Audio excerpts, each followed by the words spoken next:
মই দেখিছোঁ, আমিতো আমাৰ কাম কৰিছোঁ। আমাৰ মিটিঙত বহুত মানুহ দেখিছে, আপোনালোকে তেওঁলোকে নিজৰ কাম কৰিছে, কৰক। তো চিৰাং সমষ্টিত বৰ্তমান 3টা কেণ্ডিডেট যদিও ঘোষণা কৰা নাই, মূল তিনিটা UPPL আৰু BPF কেণ্ডিডেট ঘোষণা কৰিছে। কিয় UPPL হৈ গ'ল নহয়? এইটো UPPL আৰু BPF প্ৰাৰ্থী ঘোষণা কৰিছে, হৈ গ'ল। আৰু BJP যদিও কৰা নাই, মূল প্ৰতিদ্বন্দ্বী কোনটো?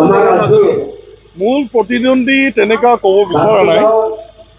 ইয়াতে বেচিকেলি 3টা পাৰ্টিয়ে খেলিব। BJPও ফেক্টৰ, UPPLও ফেক্টৰ, আৰু আমিতো আছো, আমি শক্তিশালী হিচাপে আমি আছো। মই কাকো নেগলেক্ট কৰা নাই, নকৰোঁ। যোৱা বছৰ যিগৰাকী কেণ্ডিডেট বৰ্তমান UPPLৰ আপোনালোকৰে আছিল, হয়। এই বছৰ তেওঁ যিহেতু বিৰোধী দলত গুচি গৈছে, আপোনালোকৰ যোৱা বছৰ আমি বহুত কষ্ট কৰি জিতাইছিলোঁ তেখেতক।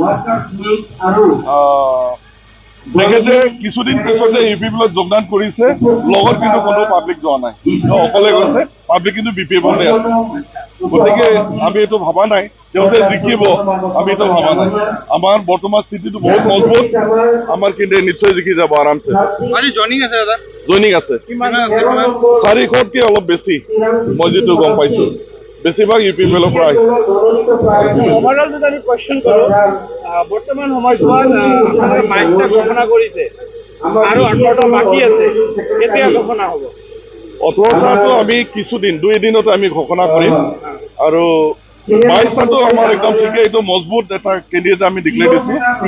22টা আমি মোটামুটি 22টাই জিকি যাম, এইটো আশাটো আছে।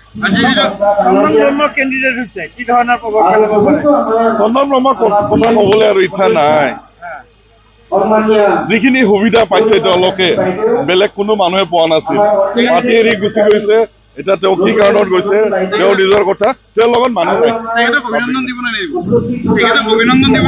অভিনন্দনটো থাকিবই, কেণ্ডিডেট পাইছে, টিকেট পাইছে, খেলক, ময়দানত আহক। 7টাৰ ভিতৰত আপোনালোকে কিমানটো পাব বুলি আশা কৰে? 7টাৰ ভিতৰত আমি 7টাই জিকাৰ এটা পলিচি লৈছোঁ, চব আমি জিকিম। হাৰিম বুলিতো আমি নকওঁ, আৰু আমি চেষ্টা কৰি আছোঁ। 7টাৰ ভিতৰত 7টা আমি জিকাৰ এটা চেষ্টা কৰিম। বেছিভাগ UPPL। ভালে লাগিছে।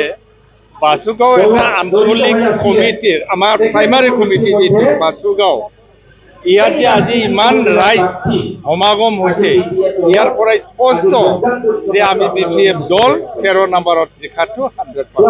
আজি BPFৰ মিটিং চলি আছে, UPPLৰ ৰেলী ওলাইছে। এইটো এখেতৰ কথা আমি নকওঁ, কিন্তু আজিৰ দিনত পাৰ্মিশ্যন ইয়াত জোঠা দিব নালাগিছিল মোৰ মতে। এইটো আমাৰ যিটো আজিৰ মিটিং, এইটো বাধা দিয়াৰ হয়তো কিবা ষড়যন্ত্ৰ থাকিব পাৰে। যিগৰাকী UPPLৰ প্ৰাৰ্থী আছে, তেখেতে যোৱা বছৰ আপোনালোকৰ দলৰ প্ৰাৰ্থী আছিল, তেওঁ এতিয়া UPPL দলৰ প্ৰাৰ্থী হিচাপে BPF দলৰ এগেইনষ্টত যুঁজত নামিব। কিবা ফেক্টৰ হ'ব পাৰে নেকি? মই ফেক্টৰ বুলি নাভাবোঁ। আপোনালোকে আমাৰ যিটো সমাগম আজিৰ, এইটো স্পষ্ট কৰি দিছে বাসুগাঁৱত আৰু কি UPPL আছে। তেতিয়াহ'লে ফেক্টৰ কেনেকৈ হ'ব পাৰে? মই ফেক্টৰ বুলি নাভাবোঁ। জইনিং আজিৰ দিনত আমি শুনা পাইছোঁ 300 মান হ'ব। আজি একজাক্ট নহয়, মই যিহেতু প্ৰাৰ্থী, এইটো প্ৰাইমাৰীহে ক'ব পাৰিব। UPPL, মেইনলি UPPL, আৰু কিছুমান BJPৰ পৰাও ইয়াত আহিছে আৰু আমাৰ দলত আজি যোগদান কৰিব।